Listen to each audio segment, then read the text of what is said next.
नमस्कार, मैं नरेंद्र कुमार। हमारे YouTube चैनल हिंदी भाषी में आपका स्वागत है। आज एक ऐसा टॉपिक लेकर आए हैं जिसका नाम है सर्वनाम। आज का जो हमारा वीडियो का टॉपिक है वो सर्वनाम है, अर्थात सर्वनाम की चर्चा करते हैं।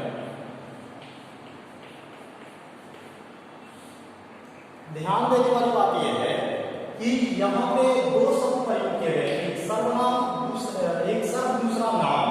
सर्व का मतलब होता है सभी, और नाम अर्थात नाम, नामिक शब्द, वैसे शब्द जो नाम के लिए प्रयुक्त किए गए, तो अर्थात इसको हम कह सकते हैं संज्ञा भी।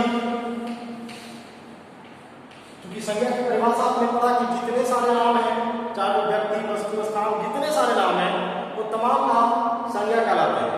तो सर्वनाम की परिभाषा हम इसको दे सकते हैं कि सब यानी कि सभी नाम के स्थान पर, नाम के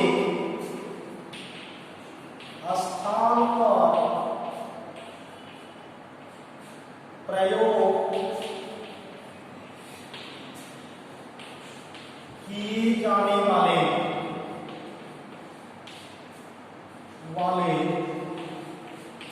शब्द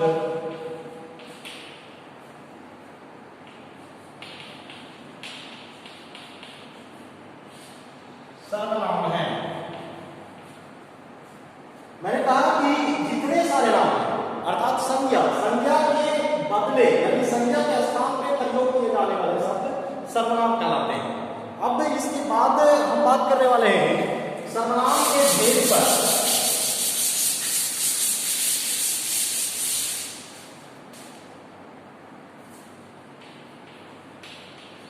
सर्वनाम के प्रकार। सर्वनाम के 6 प्रकार इस प्रकार हैं। पहला पुरुषवाचक,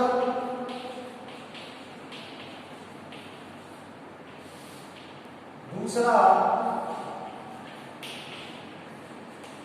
निजवाचक, तीसरा निश्चयवाचक, चौथा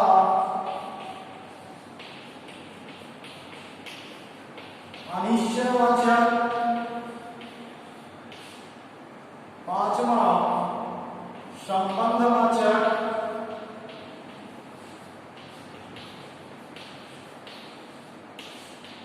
छठा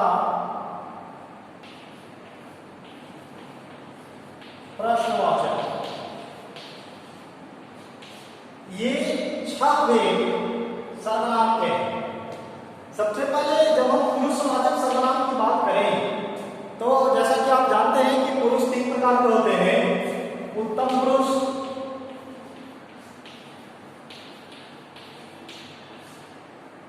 मध्यम पुरुष,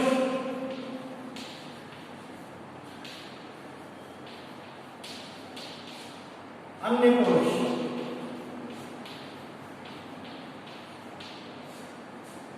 इसको हम ऐसे समझते हैं कि जब किसी बात पे हम लोग चर्चा करते हैं तो 3 चीजें प्रमुख होती हैं, एक कहने वाला, दूसरा सुनने वाला, और तीसरा वो जिसके बारे में कुछ कहा जा रहा है। जैसे मैंने कहा कि वह कल घर गया या वह कल पटना से आया, तो एक तो मैं जो कह रहा हूं, दूसरा वो जो सुन रहा है, और तीसरा वह जिसके बारे में मैंने कहा कि पटना से आया या फिर पटना गया।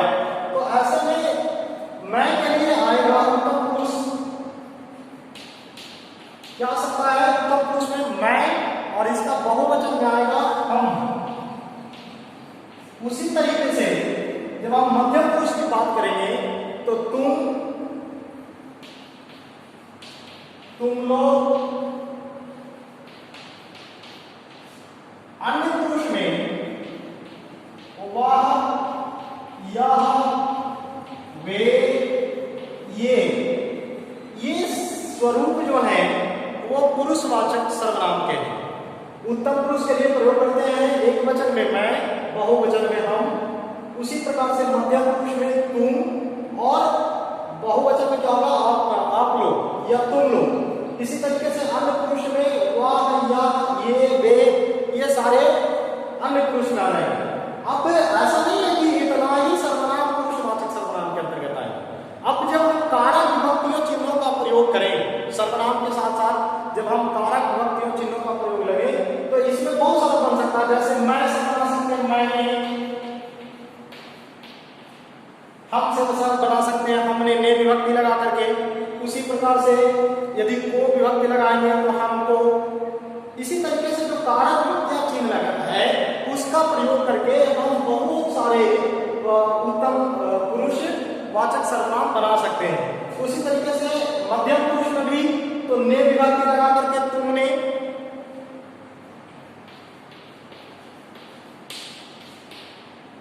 आप लोगों ने, उन लोगों ने, इस तरीके से बना सकते हैं। पुरुष में जैसे वह तो उन्होंने, यह, इन्होंने। तो इस तरीके से हम लोग देखते हैं कि कारक विभक्ति चिन्ह लगा करके भी बहुत सारे पुरुषवाचक सर्वनाम बना सकते हैं। इसका वाक्य में प्रयोग भी आप कर सकते हैं। मैं, हम, मैंने, तुमने, तुम लोगों ने। इसी तरीके से अगला जो है वो है निजवाचक सर्वनाम। निजवाचक सर्वनाम कहने से ही पता चलता है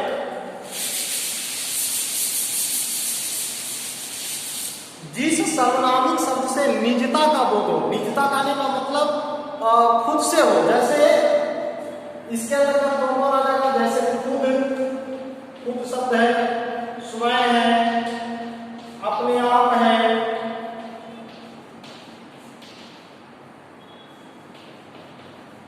ये सारे जो शब्द हैं वो निजता को बोध कराने के लिए प्रयोग किए जाते हैं। और ये जब सर्वनाम का काम करेंगे तो ये भी कहलाएंगे निजवाचक सर्वनाम। जैसे मैंने स्वयं इस काम को किया है, तो मैंने स्वयं इस काम को किया है, इसका मतलब यह है कि उस काम की करने में योगदान किसकी है? मेरी है, स्वयं की है, किसी और की नहीं है। तो यहाँ पे निजता का बोध करा रहा है, ऐसे में हम इसको निजवाचक सर्वनाम कहेंगे। उसी तरीके से खुद, अपने आप, जैसे रामू ने खुद इस काम को किया है, यानी कि खुद शब्द जो है वो रामू की निजता का बोध करा रहा है। और चूंकि यह एक सर्वनाम का काम कर रहा है, ऐसे में हम कह सकते हैं कि वो निजवाचक सर्वनाम है। अगले जो भेद है निश्चयवाचक सर्वनाम। जैसा कि नाम में ही पता चल रहा है, निश्चय, कांस्टेंट हो, निश्चय हो। जैसे यह मेरी गाय है।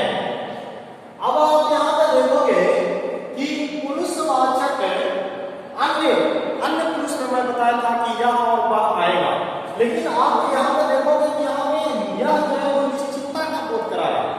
ये किसके लिए आया है? गाय के लिए। यह मेरी गाय है। तो ऐसे में यहां पे यह जो है वो क्या है? सर्वनाम का काम कर रहा है। और चूंकि यह निश्चितता का बोध करा रहा है, ऐसे में हम इसको निश्चयवाचक सर्वनाम कहेंगे। अब कुछ लोग इस तरीके से लिख सकते हैं कि यह गाय मेरी है। अब मैं क्या कर दिया, क्योंकि भाषा है, भाषा में लोग प्रयोग कर लेते हैं कि यह मेरी गाय है, यह गाय मेरी है। तो यहाँ पे यह जो है वो गलत हो जाएगा, ये सर्वनाम नहीं कहलाएगा, ये फिर क्या होगा? सर्वनामिक विशेषण हो जाएगा। क्योंकि सर्वनाम तो है, लेकिन सर्वनाम रहने के साथ साथ यह विशेषण का भी काम कर रहा है। ऐसे में यह होगा वो गलत होगा, ये सही होगा।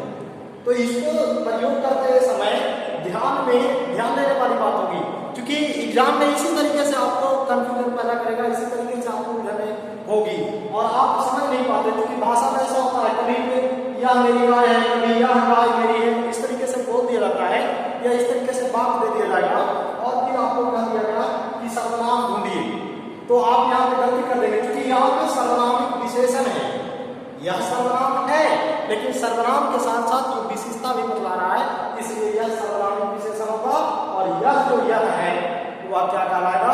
सर्वनाम कहलाएगा। और चूंकि यह निश्चितता का बोध करा, तो यह जो है वो क्या कहलाएगा?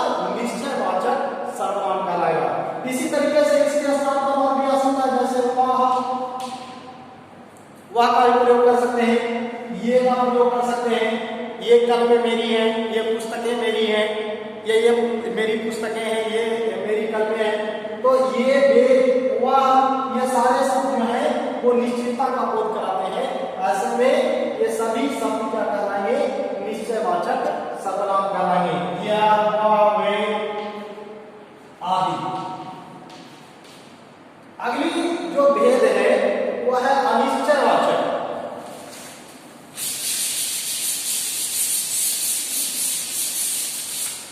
अब जब नाम है अनिश्चयवाचक, अनिश्चितता का बोध कराता है, एक ऐसा शब्द जो सर्वनाम तो है लेकिन उसका शाब्दिक अर्थ अनिश्चितता का बोध कराता है, तो ऐसे में वह अनिश्चयवाचक सर्वनाम कहलाएगा। जैसे मान लीजिए कि आपके दरवाजे पे कोई आया, आपका गेट बंद है, आपको पता नहीं कौन है, तो अंदर से आवाज आती है दरवाजे पे कोई है। तो कोई जो शब्द आया, एक बात याद रहे कि कोई शब्द जो है वो अनिश्चितता का बोध कराता है, वो पूरा अर्थ समझ में नहीं आ रहा है कि वहां पे कौन है। तो इसके लिए जैसे दरवाजे पर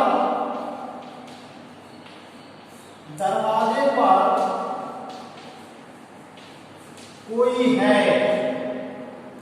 अब दरवाजे पर कोई है लेकिन कोई तो नाम ही होगा, चाहे संज्ञा ही होगा, किसी भी प्रकार का संज्ञा हो, वो तो संज्ञा ही होगा। तो संज्ञा के स्थान पे आया शब्द मतलब सर्वनाम होगा। और चूंकि कोई अनिश्चितता का बोध करा रहा है, इसीलिए हम इसको अनिश्चयवाचक सर्वनाम कहेंगे। इसी प्रकार से कोई, कौन, कुछ, ये जो शब्द है, कोई है, कौन है,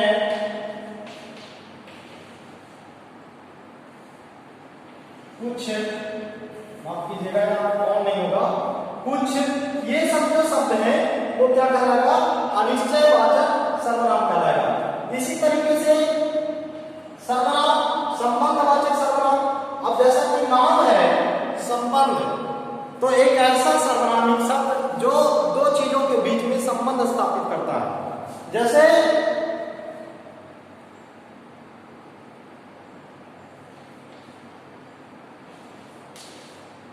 पुलिस ने जिसे पीटा, एक अन्य उदाहरण से समझेंगे हम लोग। जैसा कि बहुत सारे आपको मुहावरा मिल जाएंगे इसको समझने के लिए। संबंधवाचक के लिए हम मुहावरा का सहारा लेते हैं। जैसे कि ये जैसी करनी वैसी भरनी, जैसा करोगे वैसा भरोगे, जिसकी लाठी उसकी भैंस, अब जिसकी उसकी, जैसी वैसी, ये जो शब्द आए हैं यही शब्द जो है वो क्या है? संबंधवाचक सर्वनाम कहलाते हैं। क्योंकि दो चीजों के बीच में संबंध बनवाने का काम कर रहा है, तो ऐसे में क्या होगा? संबंधवाचक सर्वनाम कहलाएगा। इसी प्रकार से जिसकी लाठी उसकी भैंस, बहुत सारे मुहावरे आपको मिल जाएंगे। या जो लड़का टहल रहा है सो मेरा भाई है, तो जो और सो ये जो चीजें हैं वो सब क्या कहलाएगा? संबंधवाचक सर्वनाम कहलाएंगे। अब जो प्रश्नवाचक, जो अंतिम भेद है वो है प्रश्नवाचक। अब नाम आप सुन रहे हैं प्रश्नवाचक, एक ऐसा सर्वनामिक शब्द जो प्रश्न को जन्म देता हो। जिस बात में एक ऐसा शब्द प्रयोग किया गया हो जो सर्वनाम का काम कर रहा है और उसे कोई प्रश्न का बोध होता हो, तो ऐसे में हम उसको कहेंगे प्रश्नवाचक सर्वनाम। और बहुत सारे शब्द हैं जैसे कोई, कौन, क्या, क्यों। अब कीजिएगा, क्यों करने से सर्वनाम का प्रयोग बोध नहीं होगा। जैसे दरवाजे पर कौन खड़ा है, दरवाजे पर कौन खड़ा है। फिर कमरे में क्या रखा है,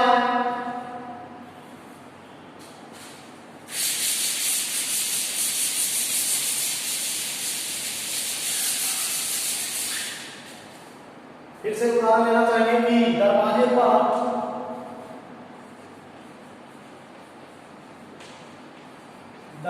पर कौन खड़ा है,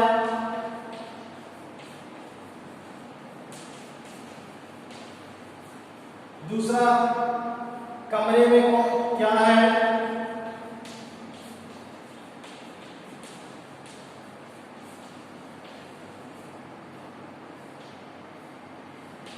तो ये जो शब्द है क्या, कौन, ये जो शब्द है वो क्या है, प्रश्नवाचक सर्वनाम कहलाएगा।